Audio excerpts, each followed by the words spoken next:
రోమాపత్రిక 13వ అధ్యాయము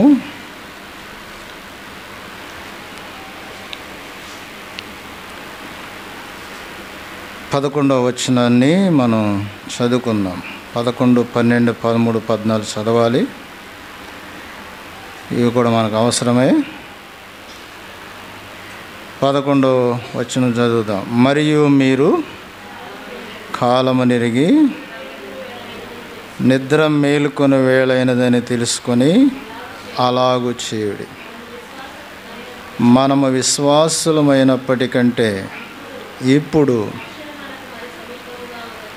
రక్షణ మనకు మరీ సమీపముగా ఉన్నది.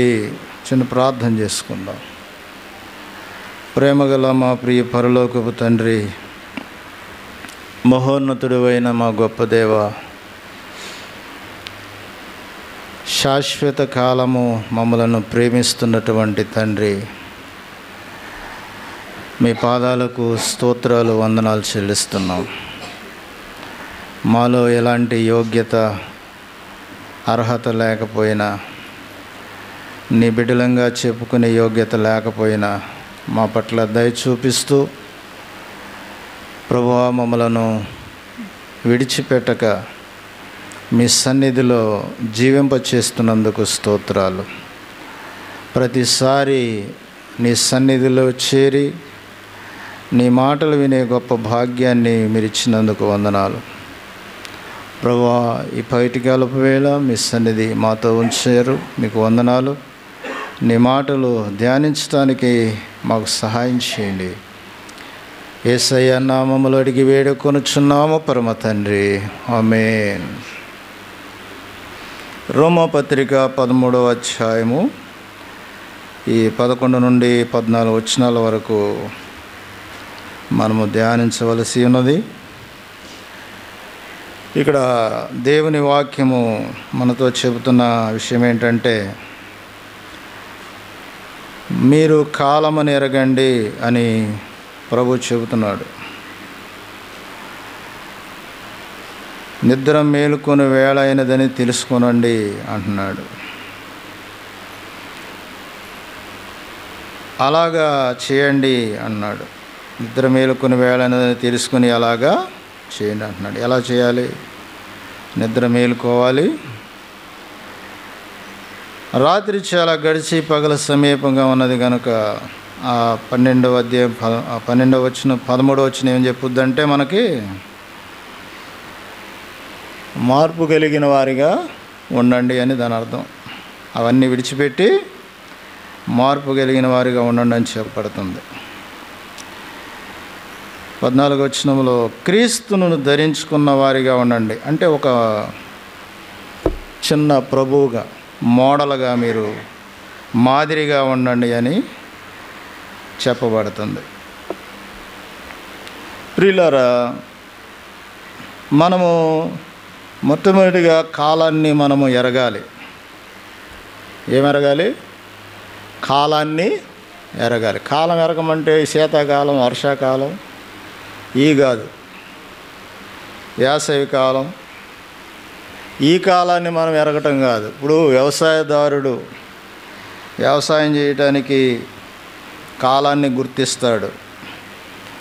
మే నెల వచ్చేస్తుంది, వర్షాలు పడిపోతాయి, కాలంలో వచ్చేస్తాయి, కాబట్టి మనం నారుమళ్ళు వేసేయాలని చెప్పేసి సిద్ధపరుస్తూ ఉంటాడు. భూమిని సిద్ధపరుస్తూ ఉంటారు వ్యవసాయదారులు.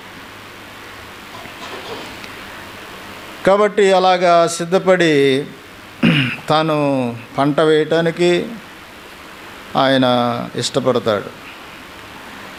అయితే ప్రభు మనల్ని గుర్తించవలసిన, మనం ఎరగవలసినటువంటి కాలములు బైబిల్లో మనకు కనపడతాయి. వాటిని మనం ఎరగాలి.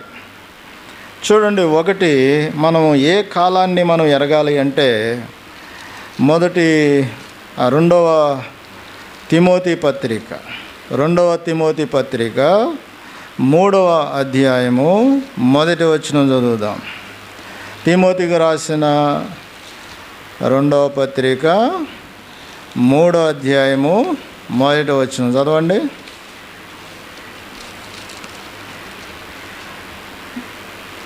3వ అధ్యాయము 1వ వచనం. అంత్య దినములలో అపాయకరమైన కాలంలో వచ్చునని తెలుసుకొనుము అన్నాడు. ఏ కాలాలంటే చెప్పండి, ఏ కాలాలు? అపాయకరమైన కాలాలు వచ్చునని మీరు తెలుసుకోనండి. అంత్య దినములలో అపాయకరమైన కాలాలు వచ్చునని మీరు తెలుసుకోనండి, ఎరగండి అని పౌలు తిమోతికి రాస్తూ చెబుతున్నాడు. ప్రియులారా, అపాయకరమైన కాలములు, ప్రమాదకరమైన కాలములు, భయంకరమైన కాలములు, ఈ రోజులు అపాయకరమైన కాలములు. అపాయకరమైన కాలములు అంటే యాక్సిడెంట్లు అవుతున్నాయి అని కాదు. ఎక్కడ చూసినా యాక్సిడెంట్లు అయిపోతున్నాయి, చచ్చిపోతున్నారు జనం.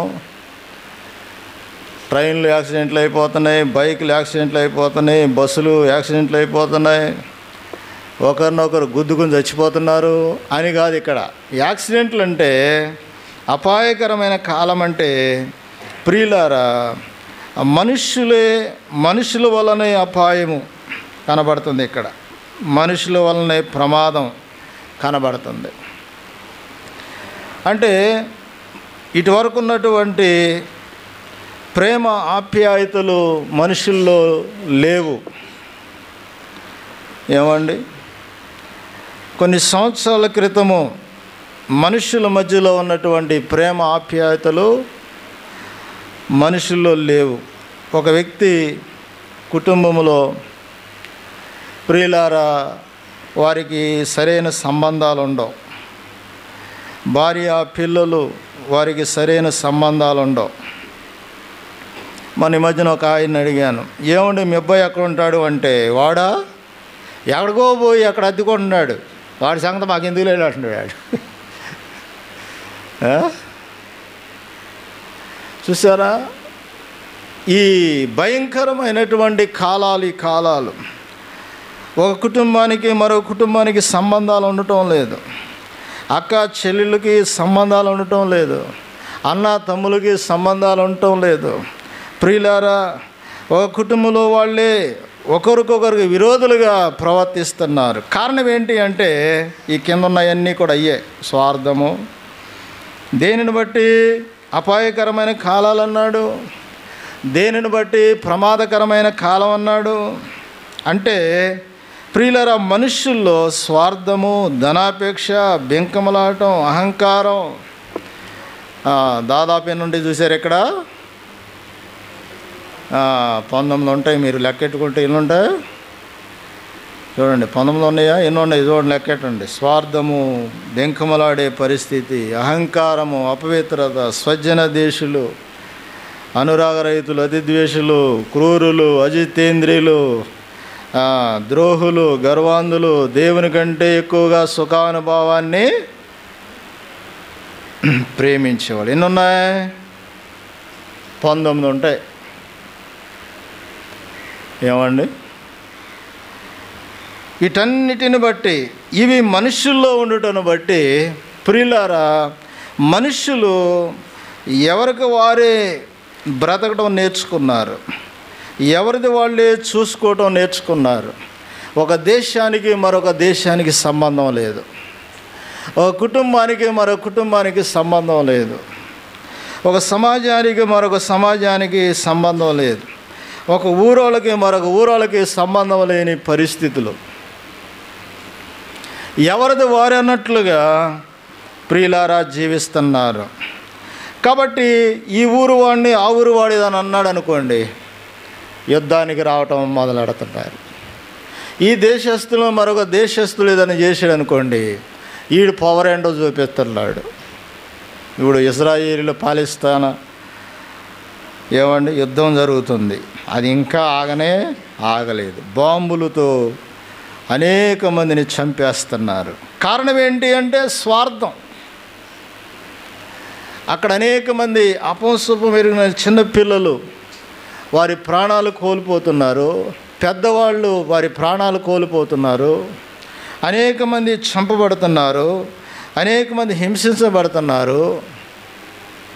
పాలస్తీనాలో ఉన్న ప్రజల్లో హమాస్ అనేటువంటి ఒక గుంపు వారు రేపినటువంటి ఆ గొడవ ఇప్పటికీ అది ఆరిపోవట్లా, రగులుతూనే ఉంది. ఏమండి, యుద్ధం జరుగుతూనే ఉంది. ఎంత అపాయకరమైనటువంటి కాలములంటే ఎప్పుడు ఏదొచ్చి మీద పడద్దనేటువంటి భయముతో ప్రాణాన్ని గుప్పిట్లో పెట్టుకొని బ్రతుకుతున్నారు. ఇశ్రాయేలీలు అలాగే బ్రతుకుతున్నారు, ఆ పాలస్తీనాలు అలాగే బ్రతుకుతున్నారు. ప్రియులారా, ఈ రోజున ప్రతి కుటుంబం కూడా అలాగే బ్రతుకుతుంది. ఎప్పుడు ఏమొచ్చుద్దో, ఎప్పుడు ఏమైపోతామో, ఎప్పుడు ఏ అపాయం వచ్చుద్దో, ఏ ప్రమాదం వచ్చుద్దో అనేటువంటి భయముతో మనుషులు బ్రతుకుతున్నటువంటి దినాలు. ప్రియులారా, మనుషుల్లో ఉన్నటువంటి స్వార్థము, మనుషులకు ఉన్నటువంటి డబ్బు, మనుషులకు ఉన్నటువంటి అబద్ధాల జీవితము, మనుషుల్లో ఉన్నటువంటి అహంకారము, ప్రియులారా, ఇవన్నీ కూడా ఏం చేస్తున్నాయి అంటే అపాయకరమైన పరిస్థితులను తీసుకొస్తున్నాయి. ఆస్తి కొరకు తల్లిదండ్రులు చంపేవాళ్ళు కనబడుతున్నారు. తల్లిదండ్రులను చేతులు ఎరగొట్టి, కాళ్ళు ఎరగొట్టి మంచంలో పడేసేవాళ్ళు కనపడుతున్నారు. దేని కొరకు? ఆస్తి కొరకు. వీళ్ళు ఆస్తి ఇవ్వట్లేదు మాకు. ప్రియులారా, పామర్లో మొన్న ఈ మధ్యన ఒక ఆయన ఒండ్రపూడి అతనంట, ఒండ్రపూడి ఆయనకి 2 ఎకరాల పొలం ఉందంట. ఆ 2 ఎకరాల పొలము కూతురు ఒక్కతే వాళ్ళకి. ఈయనకి అన్నయ్య కొడుకు ఒకడు ఉన్నాడు. ఆ ముసలోడు ఏం చెప్తాడంటే, నేను అక్కడ కూర్చున్నాను, బండి సర్వీసింగ్ చేయడం కూర్చుంటే, ఈడు మా అన్నయ్య కొడుకు అండి, ఈడెప్పుడు నా పక్కన ఉంటాడు, నేను వీడికి పొలం రాసేస్తానని చెప్పి నా పొలాన్ని మా అమ్మాయి మల్లుడు రాపిచ్చేసుకున్నారు. మరి నువ్వు సంతకం పెట్టావంటే నేను సంతకం పెట్టలేదంట. మరి అక్కడ సంతకాలు ఉన్నాయంట. మరి అదేంటి ఆశ్చర్యం, అర్థం కావట్లే. మరి ఎడా జరిగింది, ఏదో పెట్టారు అంటారండి, పెట్టించుకున్నట్టు. అవి చల్లవలే పెట్టించుకున్నా అన్నారు. నేను ఎందుకు చల్లవో, వాళ్ళు ఏదో చేస్తున్నారు. మావిడేమో కొట్టేసేసి మంచంలో పడేశారు. మళ్ళీ వాళ్ళే చూస్తున్నారు, ఎవరో కూతురు వాళ్ళే చూస్తున్నారు. చూసారా ప్రియులారా, మనుషుని యొక్క ధనాపేక్ష, మనుషుని యొక్క స్వార్థము, మనుషుల యొక్క అహంకారము, ప్రియులారా, మనుషుల వల్ల ఈ లోకము భయంకరమైనటువంటి కాలములో ఉందని మనం గుర్తించాలి. ఒకరికొకరు సంబంధాలు లేని పరిస్థితి అయిపోతుంది. ఇంకా ముందు ముందు నా కూతురే నా అల్లుడే నన్ను ఇట్లా మోసం చేస్తుంటే, నన్ను సంప్రదించకుండా, నన్ను అడక్కోకుండా పొలం రాయించేసుకొని సంతకాలు పెట్టి చేసుకొని, మొత్తానికి ఈయనకి మరి ఎలా పెట్టి చేసుకున్నారంట. ఈరోజు నేను పెట్టలేదంట. ముందు ముందు ఇంకా పరిస్థితులు మారిపోతాయండి అంటున్నాడు. అవును, ముందు ఇంకా టెక్నాలజీ పెరిగిపోతుంది. ముందు ఎవరు ఎలా ఉంటారో తెలియదు. మన పిల్లల టైం వచ్చేసరికి ఎంత మోసం పెరిగిపోద్దో తెలియదు, ఎన్ని అపాయకరమైన పరిస్థితులు జరుగుతాయో తెలియదు అని అతనితో చెప్పాను నేను. కాబట్టి ఇప్పుడైనా నువ్వు జాగ్రత్త పడు, నీ కూతురుని అల్లుడిని అడుగురాదా, నేను ఉన్నంతకాలం అది నాకే ఉండాలని చెప్పరాదా అని అంటే, నా మాట వింటలేదు వాళ్ళు అంటాడు. ఈయనేమో వచ్చే పెన్షన్తో బ్రతుకుతుంది. ముసలోడు పొలం రాపి చేసుకుని పొలం అది చేసుకున్నారు. ఈయనేం చేస్తున్నాడు, గవర్నమెంట్ వాళ్ళు ఇచ్చి ఆ పెన్షన్తో బ్రతుకుతున్నాడంట. ఏంటండి స్వార్థం, భయంకరమైనటువంటి స్వార్థం. మనుషుల్లో ఆ స్వార్థము. పైకి బాగానే మాట్లాడతారు. ఇదిగో ఇక్కడ ఉంది కదా సజ్జన ద్వేషులు అంట. సజ్జన ద్వేషులు అంటే ఏంటి చెప్పండి. సజ్జన ద్వేషులు అనే మాట ఉంది చూడండి అక్కడ. క్రూరులు, సజ్జన ద్వేషులు. పైకి బాగానే మాట్లాడతారు, అక్క అంటారు, పైకి బాగానే చెల్లె అంటారు. కానీ అలా వెళ్ళిపోగానే వీళ్ళు ఎంత తీసేసుకుంటున్నారో డబ్బులు చూసారా. ఎంత అన్యాయంగా ప్రవర్తిస్తుందో చూసారా అని మాట్లాడుతూ ఉంటారు. పైకి బాగానే అన్నయ్య తమ్ముడు అంటారు, కానీ లోపల మాత్రం క్రూరులుగా ప్రవర్తిస్తూ ఉంటారు. ఆ కయ్యూను క్రూరుడుగా తమ్ముడిని చంపేసినట్టుగా, తమ్ముడా నీతో మాట్లాడాలరా అని పొలంలో తీసుకెళ్ళి కయ్యూను ఏం చేశాడు? తమ్ముడిని చంపేశాడు. పైకి బాగానే మాట్లాడతారు, లోపల అంతరంగం అంతా కూడా అపాయకరమైనటువంటి ఆలోచనలతోనే కనబడతా ఉంటుంది. కాబట్టి ఈ కాలాలు ఎలాంటివంటే అపాయకరమైనటువంటి కాలాలు. ఇలాంటి అపాయకరమైనటువంటి కాలముల్లో మనము విముఖులమై ఉండాలి అని వాక్యములో రాయబడింది. ఇలాంటి అపాయకరమైనటువంటి కాలంలో మనం ఎలాగా ఉండకూడదో వాటికి వ్యతిరేకంగా ఎదురుగా ఉండాలనేది పౌలు చెబుతున్నాడు. కాబట్టి మనం ఎరగవలసింది ఏంటి అంటే ఈ రోజులు, ఈ కాలాలు అపాయకరమైనవని మనము ఎరగవలసి ఉన్నది ప్రియులారా. రెండవది, మన టైం చాలా చూడండి, లూకాసు వార్త 19వ అధ్యాయము. ప్రియులారా, ఇక్కడ యేసు ప్రభు చెబుతాడు కదా, 43వ వచనం, ప్రభు నిన్ను దర్శించిన కాలము నీవు ఎరగకుంటివి అంటాడు. ఇలాంటి భయంకరమైన అపాయకరమైన కాలాల్లో దేవుడు అనేక మందిని దర్శిస్తున్నాడు. ఒరే బాబు, నన్ను నమ్ముకో, నీకు నెమ్మది ఉంటుంది, సమాధానం ఉంటుంది, నేను నీకున్నాను అని ప్రభు ఏం చేస్తున్నాడు? పిలుస్తున్నాడు. ఎందుకు మనుషులు నమ్ముకొని గందరగోళమైన పరిస్థితులకు వెళ్ళిపోతావు?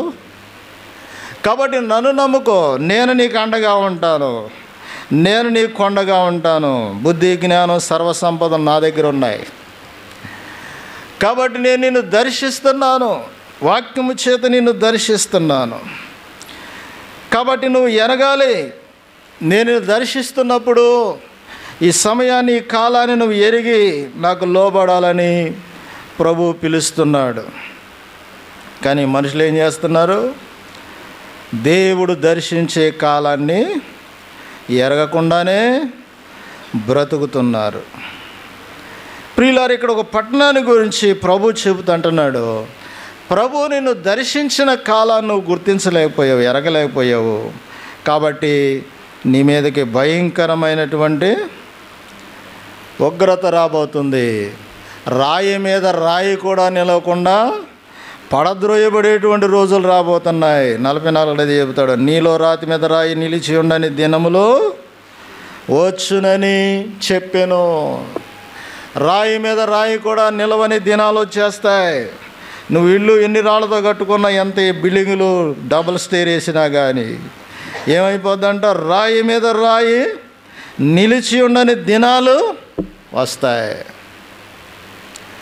దేవుడు నిన్ను దర్శిస్తున్నప్పుడు ఆయనకు లోబడితే, దేవుడు నిన్ను దర్శిస్తున్నప్పుడు ఆయన హస్తాల్లోకి వస్తే, దేవుడు నిన్ను దర్శిస్తున్నప్పుడు రక్షించబడితే ఎంతో మేలు ఉన్నది.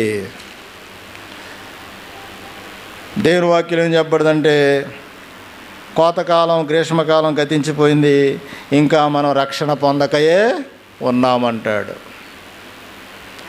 కాలములు గతించిపోతున్నాయి, సమయాలు గతించిపోతున్నాయి, దినాలు గతించిపోతున్నాయి.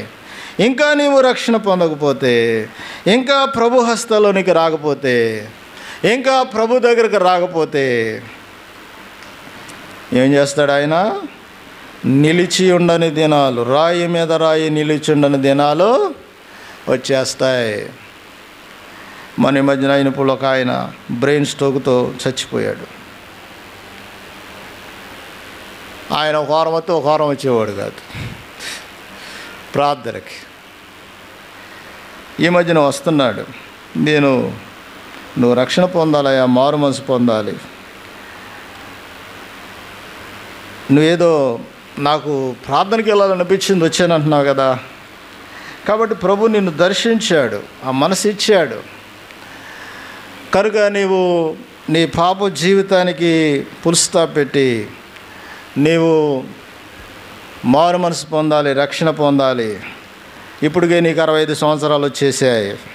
ఎంత వచ్చినాయి ఆయనకి చెప్పండి, ఎంత వచ్చింది? ఎంత వయసు? ఎంత? 65 సంవత్సరాలు. ఇప్పుడు 60 సంవత్సరాలు ఎక్కడున్నారు? ఇక్కడ ఎవరున్నారు? ఆయన ఉన్నారు, జాన్ ఆచార్య గారు. ఆయనకి 70-80 సంవత్సరాలు వచ్చినాయి. ఈ రంగబాబు గారికి వచ్చి ఉంటాయి ఒక 60 సంవత్సరాలు, 65 సంవత్సరాలు. ఏమండి? వెంకటేశ్వరరావు గారికి వచ్చి ఉంటాయి 58-59 సంవత్సరాలు. కాబట్టి నీకు వయసు 65 సంవత్సరాలు వచ్చేసాయి. నువ్వు రక్షణ పొందాలి, ప్రభువుని తెలుసుకోవాలంటే వినేవాడే కానీ ఒక వారం వచ్చేవాడు కాదు. నిలకడలేని జీవితం అయిపోయింది. ఆయనే చెప్పాడు, నాకు ప్రార్థన రావాలని మనసు వచ్చిందండి, వచ్చానని చెప్పాడు. సరే మంచిదే, ప్రభు నేను దర్శించాడు కదా, నువ్వు వచ్చావు కదా, నీవు రక్షణ పొందితే నీకే మేలు, నీ జీవితానికి మేలు. ఒకవేళ చనిపోయినా ప్రభు దగ్గర ఉంటావు అంటే అతను నిర్లక్ష్యం చేశాడు. గురువారం సాయంకాలం మాగా మందిరంలో ప్రార్థన జరుగుతుంది. వాళ్ళేమి ఇంటికాడ కూర్చున్నారు, భార్యాభర్తలు. అలాగా పడిపోయాడంట, తలవాలు చేసాడంట, నాకు బాగాలేదు, తలనొప్పి ఉందన్నాడంట. హాస్పిటల్ తీసుకెళ్ళారు, ఆడో కట్టించుకున్న హాస్పిటల్ తీసుకెళ్ళి వాళ్ళే మా వల్ల కాదు, అక్కడికి ఎక్కడికో గన్నవరం దగ్గర అదే హాస్పిటల్ ఉంది కదా, పిన్నమనేని హాస్పిటల్ పొమ్మన్నారు. అక్కడికి వెళ్ళి వాళ్ళు స్కానింగ్లు అవి తీసి, ప్రియులారా ఈయన బ్రెయిన్లో నరాలు పగిలిపోయాయి అని చెప్పారట. ఒకరోజు ఉన్నాడు, గురువారం వెళ్ళాడు, శుక్రవారం ఉన్నాడు, శనివారం. ప్రియులారా ఆ శుక్రవారం 12 గంటల సమయంలో ప్రాణం పోయిందని చెబుతున్నారు. చూసారా? అతను అనుకున్నాడా? చెప్పండి, ప్రాణం పోద్ది అనుకున్నాడా? నేను అనుకుంటావా ప్రాణం పోద్దని? ఇలాంటి పరిస్థితులు జరిగితే అనుకుంటామా? నాకేంటి, నాకు బాగా బలం ఉంది అనుకుంటా, నాకేంటి శక్తి ఉంది అనుకుంటాం, నాకేం పర్వాలేదు అనుకుంటాం, నేను బాగానే ఉన్నాగా అనుకుంటాం. ప్రియులారా, దేవుడు దర్శిస్తున్నప్పుడు ఆయన దర్శించినటువంటి కాలాన్ని నువ్వు ఉపయోగించుకోకపోతే ఓ భయంకరమైనటువంటి పరిస్థితుల్లోకి వెళ్ళిపోవాల్సిన అవసరత ఏర్పడద్ది. కాబట్టి దేవుడు నిన్ను దర్శిస్తున్నప్పుడే ఆయన పాదాలు పట్టుకోవాలి. దేవుడు నిన్ను దర్శిస్తున్నప్పుడే నువ్వు రక్షించబడాలి. ప్రియులారా, ఇది దేవుడు దర్శించేటువంటి కాలము. ఎంతోమంది అన్యులను దేవుడు దర్శిస్తున్నాడు, ఎంతోమంది పాపులను దేవుడు దర్శిస్తున్నాడు, ఎంతోమంది ప్రభువు తట్టు తిరిగి మారు మనసు పొందుతున్నారు. కాబట్టి ఈ కాలం ఎలాంటిది అంటే ప్రభువు దర్శించే కాలం అని మనము ఎరగాలి. ఆమోసు గ్రంథం 5వ అధ్యాయం 13వ వచనంలో ఇక్కడ అంటాడు, ఇది చెడు కాలము గనుక అంటాడు. ఏ కాలం అంటండి ఇది? చెప్పండి, ఏ కాలము? ఇది చెడు కాలము గనుక బుద్ధిమంతుడు ఓరకుండును. ఎక్కడ చూసినా చెడే కనబడుతుంది. ఏమండి, ఈ చెడు ఎక్కువైపోయింది. ఇప్పుడు ఈ స్మార్ట్ ఫోన్లు వచ్చిన తర్వాత ఎక్కువైపోయింది, చెడుతనం ఎక్కువైపోయింది. స్మార్ట్ ఫోన్లోనే అన్ని చేతరిగా ప్రపంచం అంతా స్మార్ట్ ఫోన్లోనే కనపడుతుంది. ప్రేమ వ్యవహారాలన్నీ స్మార్ట్ ఫోన్లోనే కనపడుతున్నాయి. వీరు ఇలా చదువుకునేవాళ్ళు చెడిపోవడానికి కారణము ఈ ఫోన్లే. అనేక మంది చెడిపోవడానికి కారణం ఈ ఫోన్లే. ఇది చెడు కాలము. ఏమండి, చెడు అనేది 3 రకాలుగా ఉంటుంది. సాంఘిక చెడుతనం ఒకటి, శరీర సంబంధమైన చెడుతనం ఒకటి, ఆత్మీయ చెడుతనం ఒకటి. సాంఘిక చెడుతనం అంటే ఆచారాలు, పద్ధతులు, సాంప్రదాయాలు. ఏమండి, వారికి ఉన్నటువంటి ఇది మా సాంప్రదాయం అంటారు. మూఢనమ్మకాలు, ఇవన్నీ కూడా సాంఘిక చెడుతనం. ఒక క్రైస్తవుడు పెళ్లి చేయాలంటే బ్రాహ్మణుల దగ్గర పరిగెత్తుతున్నారు. ఏమండి, ఏది మంచి రోజో చూడటానికి ఎవడో సిద్ధాంతుల దగ్గర పరిగెత్తున్నారు. పెళ్ళిలో అన్ని ఆచారాలు పద్ధతులు అవలంబిస్తున్నారు.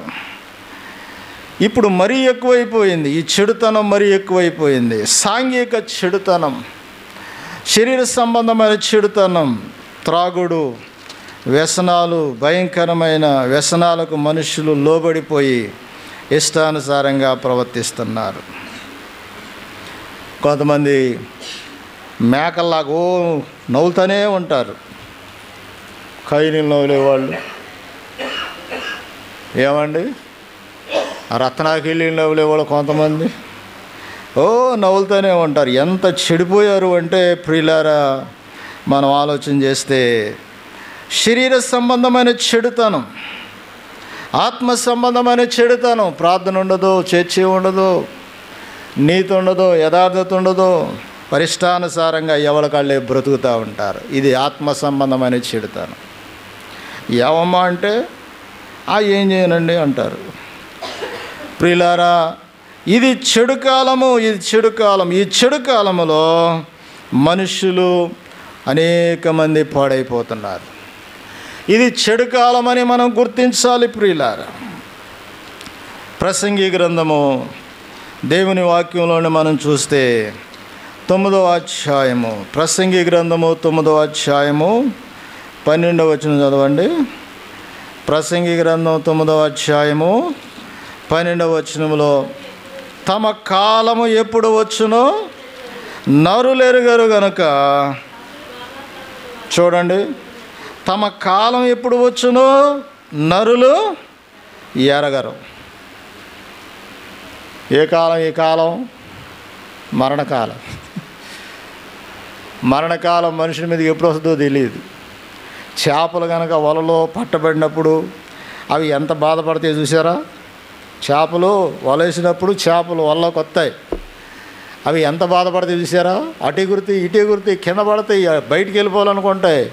ఆ వలలోనే గంతులు ఎత్తావటి ఎగురుతావంటే వాటికి అర్థమైపోయింది, అమ్మో చిక్కుపడిపోయాము కాబట్టి ఎలాగోలన్నా బయట పోవాలని చెప్పేసి, నీళ్ళలోకి వెళ్ళిపోవాలని చెప్పేసి, అదే ఇక్కడ రాస్తాడు. చేపలు 9:12 ఉంది కదా, చేపలంట వలలో, చదవండి అమ్మా, చేపలు బాధాకరమైన వల యందు చిక్కుబడినట్లు, పిట్టలు పట్టబడినట్లు, అశుభకాలం హఠాత్తుగా తమకు చేటు కలిగినప్పుడు వారును చిక్కుపడుదురు. ప్రియులారా, హఠాత్తుగా మరణకరమైన పరిస్థితులు చేపలకు వచ్చినట్లుగా వచ్చేయచ్చు, పిట్టలకు వచ్చినట్లుగా వచ్చేయచ్చు.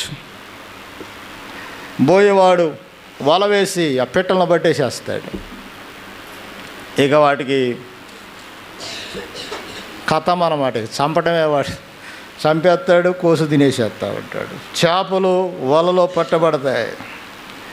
కాబట్టి మన కాలములు ప్రియులారా మనము ఎరగాలి. మనుషులు వారి మరణకాలం ఎప్పుడో మనుషులు ఎరగాలి. అందుకే భక్తుడు ప్రార్థన చేశాడు. మోషే 90వ కీర్తనలో మోషే ఎవరు ప్రార్థన చేశాడు? ఏమండి, 90వ కీర్తన మోషే ప్రార్థన చేశాడు కదా, జ్ఞాన హృదయమును మాకు కలుగజేయము, మా దినములు లెక్కించుటకు మాకు అన్నాడా లేదా? 90వ కీర్తన మనం చదువుతాం కదా, మాకు జ్ఞాన హృదయము కలుగునట్లుగా చేయము, మా దినములో లెక్కించుటకు మాకు. అది ఏమి నేర్చుకోవాలి? డిగ్రీలు చదువులు నేర్చుకోవడం కాదు ముందు. ఏమండి, కొంతమంది ఏయో నేర్చుకోవడానికి ప్రయత్నం చేస్తూ ఉంటారు, మ్యూజిక్లు అవి ఇవి ఎన్నో నేర్చుకోవడానికి ప్రయత్నం చేస్తూ ఉంటారు. మన యేసోళ్ళ ఇంటికాడ ప్రార్థన పెడితే ఆ చర్చిలో పిల్లలు డ్యాన్సులు వేస్తున్నారు. అది బాక్స్ పెట్టుకొని పాటలు పెట్టుకుని డ్యాన్సులు విపరీతమైన డ్యాన్సులు వేస్తున్నారు. మనవాళ్ళు కూడా కొంతమంది చేరుతూ ఉంటారు. వెళ్ళమాకండి, సైతాను సంబంధమైన కార్యాలయం.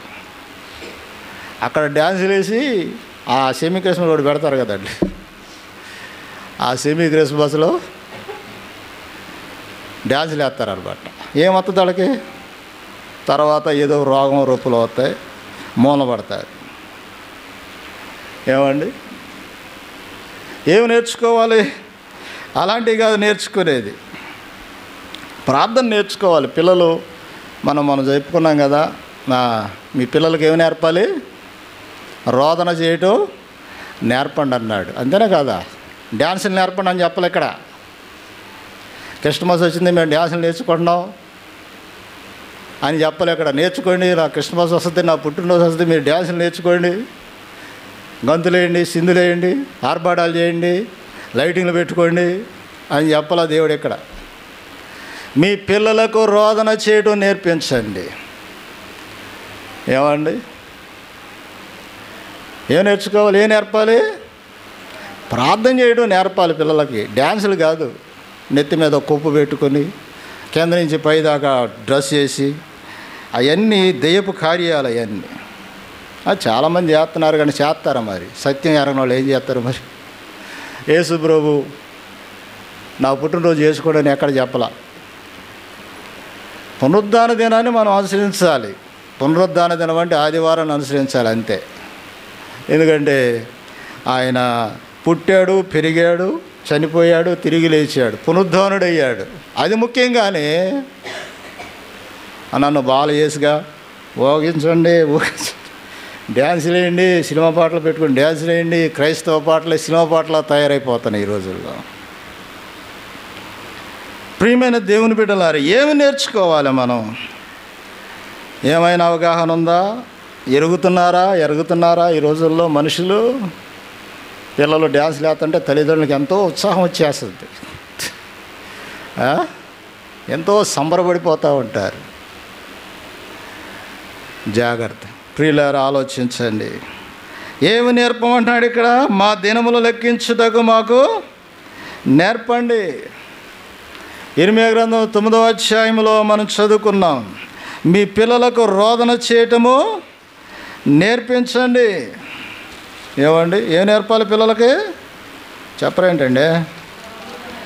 మేము చదువు బాగా నేర్పిస్తామండి అంటారు. మంచిదే, చదువు నేర్పించండి. ఆ చదువుతో పాటు ప్రార్థన చేయటము నేర్పించండి. ఉందా మాట?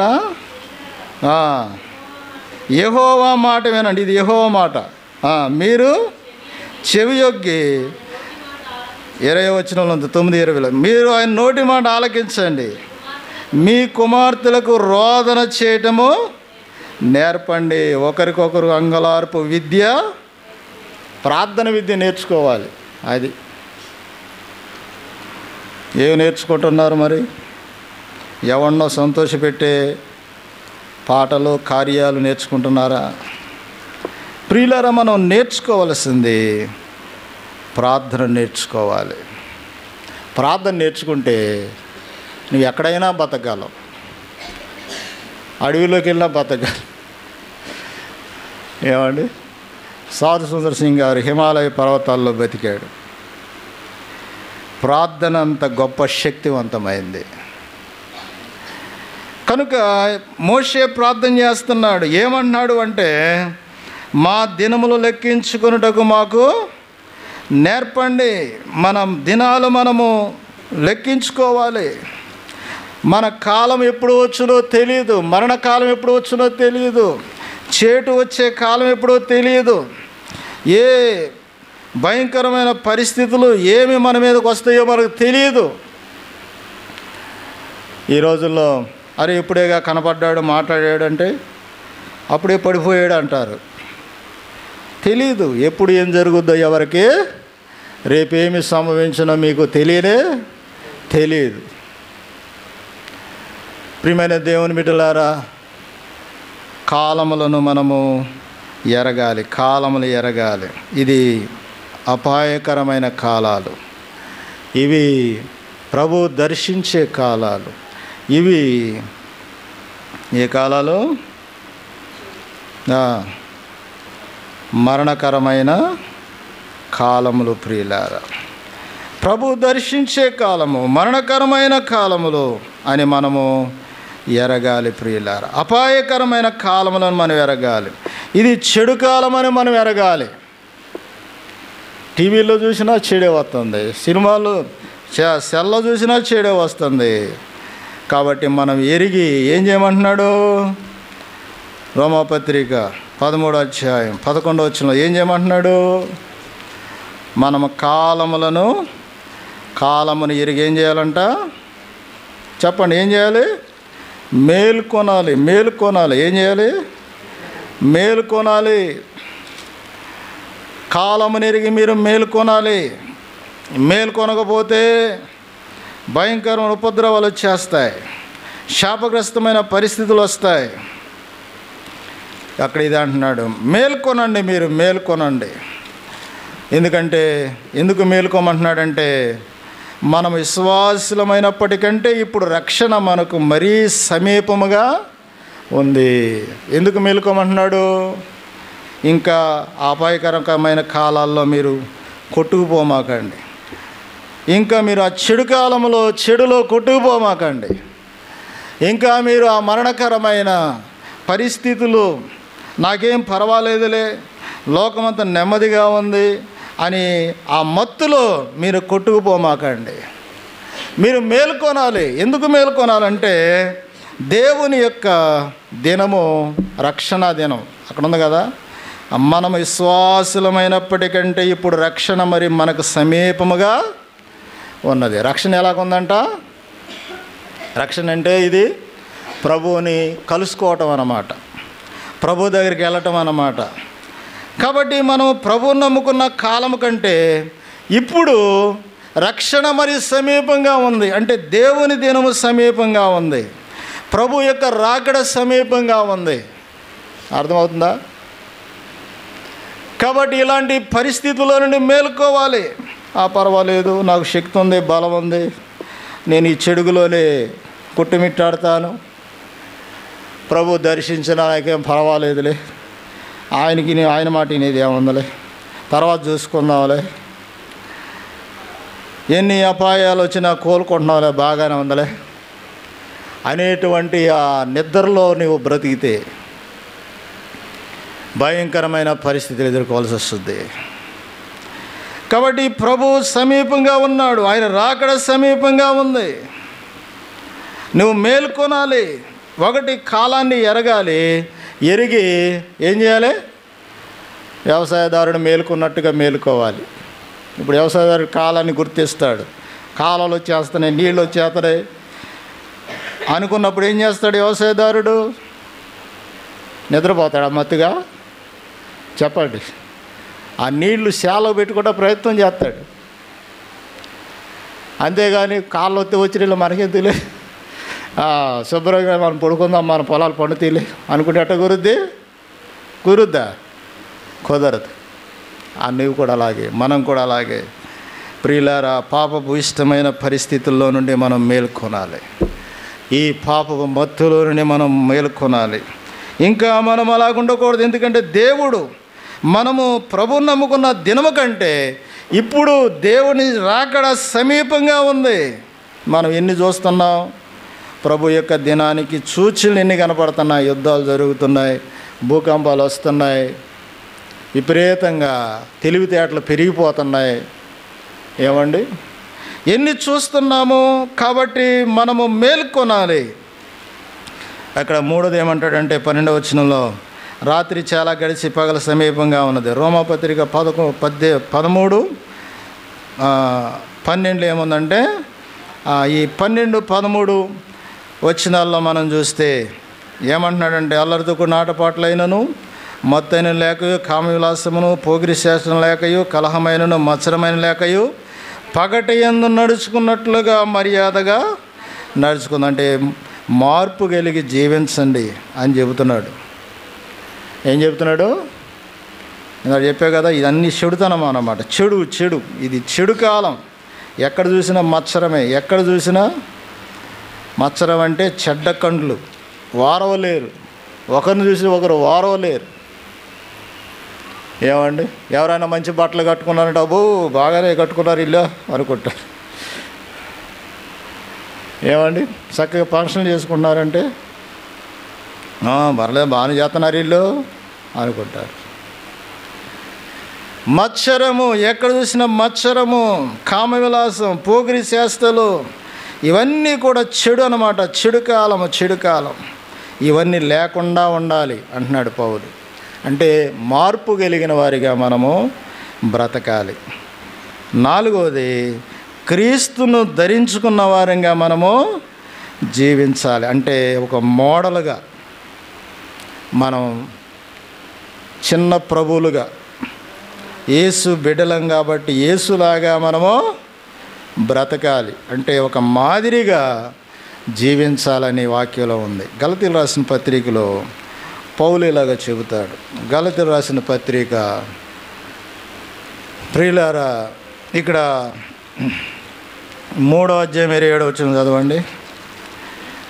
క్రీస్తులోనికి బాప్తిసం పొందిన మీరందరూ అది ఏం ధరించుకోవాలంట చెప్పండి? క్రీస్తును ధరించుకోవాలి. మరి బాప్తిసం పొందిన వాళ్ళు క్రీస్తును ధరించుకున్నారు అని పౌలు అంటున్నాడు. మరి అలాగా క్రీస్తును ధరించుకున్న వారంగానే మనం కనపడాలి. ఈ రోమపత్రికలో 13-14 అదే చెబుతున్నాడు.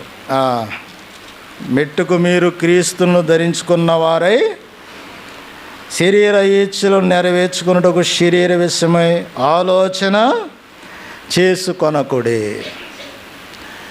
ప్రియులారా, ఒక మాదిరిగా ఒక క్రీస్తులాగా మనము బ్రతకవలసిన వారమై ఉన్నాం. ప్రియమైన దేవుని బిడ్డలారా, 4 విషయాలు కనబడుతున్నాయి. కాలాన్ని మనం ఎరగాలి, 2వది మేల్కోవాలి, 3వది ఏం చేయాలి? మార్పు కలిగి ఉండాలి. 14వ వచనంలో క్రీస్తును ధరించుకున్న వారంగా మాదిరిగా మనం ఉండాలి. తల్లిదండ్రులు పిల్లలకు మాదిరి లేకపోతే ఏమండి, వాళ్ళ విషయాలే వాళ్ళు నేర్చుకుంటారు. పిల్లలు కూడా. నేను చోటకు వెళితే ఆ పిల్లలు, ప్రియులారా, ఎంత పెద్దోళ్ళే దిత్తున్నారు, ఎంత అల్లరి చేస్తున్నారంటే వారికి ఒక కుదురుబాటు లేదు. ఏంటని నేను ఆలోచన చేస్తే ఆ తల్లి కూడా అట్టాగే ఉంది. నేను అప్పుడు అన్నాను, దేవుని సన్నిధి అంటే మీకు ఇంత నిర్లక్ష్యమా? మీరు ఎలా ఉంటే మీ పిల్లలు అలా తయారవుతారు. కాబట్టి జాగ్రత్తగా ఉండండి. ప్రభు పనిలో ఉన్నారు, జాగ్రత్తగా ఉండాలి అని చెప్పారు. ప్రియమైన దేవుని బిడ్డలారా, మనము మాదిరిగా ఉంటే మన పిల్లలు కూడా మనం చూసి నేర్చుకుంటారు.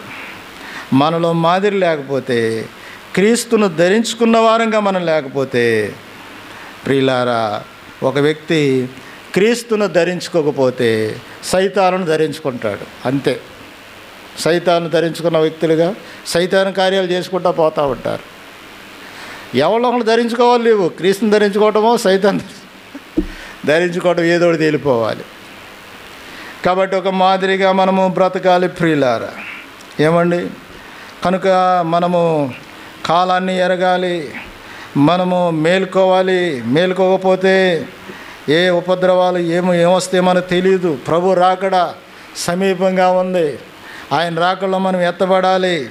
ఈ సమయంలో ప్రభు వచ్చాడు అనుకోండి, మనం మేలుకొని ఉండకపోతే, మన ఆత్మీయ జీవితాన్ని మేలుకోలేకపోతే విడిచిపెట్టబడతాం. నిద్రించుచున్న నీవు మేలుకొని మృతుల్లో నుండి లెమ్మని ఎఫెసీ పత్రికలో పౌలు చెబుతాడు. కాబట్టి మేలుకోవాలి, మార్పు కలిగి బ్రతకాలి, మాదిరిగా బ్రతకాలి. ప్రార్థన చేసుకుందాం. ప్రభు కొద్ది మాటలు దీవించునుగాక. ప్రేమగల మా తండ్రి, పరిశుద్ధుడైన దేవా, మీ పాదాలకు స్తోత్రాలు చెల్లిస్తున్నాము. ఎన్నిక లేని మమ్మల్ని మీరు ప్రేమించారు. మీ సన్నిధిలో పునరుద్ధానపు దినాన్ని ఆచరించే భాగ్యాన్ని మీరు ఇచ్చారు. మీకు స్తోత్రాలు. మా ప్రభువా, మేము ఎలాగా జీవించాలో ప్రతిసారి మీరు మాతో మాట్లాడుతున్నందుకు స్తోత్రాలు. మీ వాక్యము ద్వారా మాతో మాట్లాడారు, మరియు మీరు కాలమును ఎరగమని చెప్పారు ప్రభువా. అవును నాయన, మేము ఎలాంటి కాలంలో ఉన్నామో మేము ఎరగాలి ప్రభువా, ఎరిగి మేలుకోవాలి నాయన. అపాయకరమైన కాలంలో ఉన్నామని,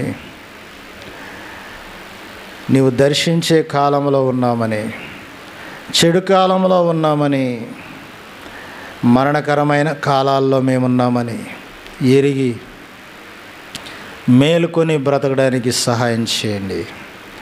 ఈ లోకపు మత్తులో, మనుషుల యొక్క స్వభావాలనే మత్తులో, సాతాను యొక్క మత్తులో పడి మేము పోకుండా ప్రభువా మేలుకొలుపు దయచేయండి.